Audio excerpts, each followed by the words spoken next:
سورہ اخلاص قل هو اللہ احد کا 100,000 یا 10,000 بار پڑھنا،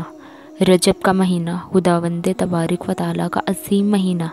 اور بلند و بالا اذکار اور سورہ اخلاص کی قرات کا موقع ہے۔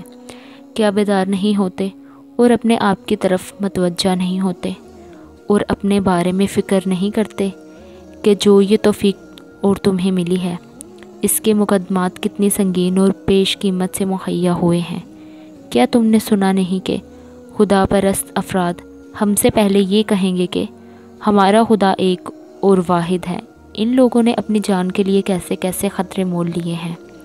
اصحاب کہف کی داستان کہ جس کا تذکرہ قرآن کریم میں ہوا ہے،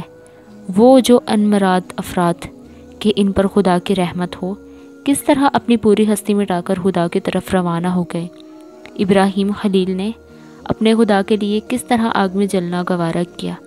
یا حضرت امام حسین علیہ السلام نے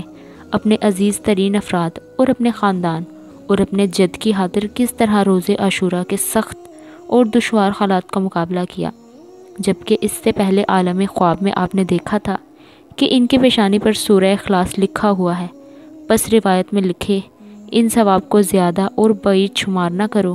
کہ رسول اکرم صلی اللہ علیہ وآلہ وسلم سے روایت ہے کہ آپ نے فرمایا، جو بھی اپنی پوری عمر میں سچی اور خالص نیت کے ساتھ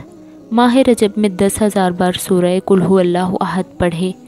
تو وہ روز محشر اس حال میں ہوگا کہ اس دن اپنی ماں کے شکم سے پیدا ہوا ہو اور گناہوں سے پاک و صاف ہے۔ پھر 70,000 فرشتے اس کی پیشوائی اور استقبال کو آئیں گے اور اسے جنت کی مبارکباد پیش کریں گے۔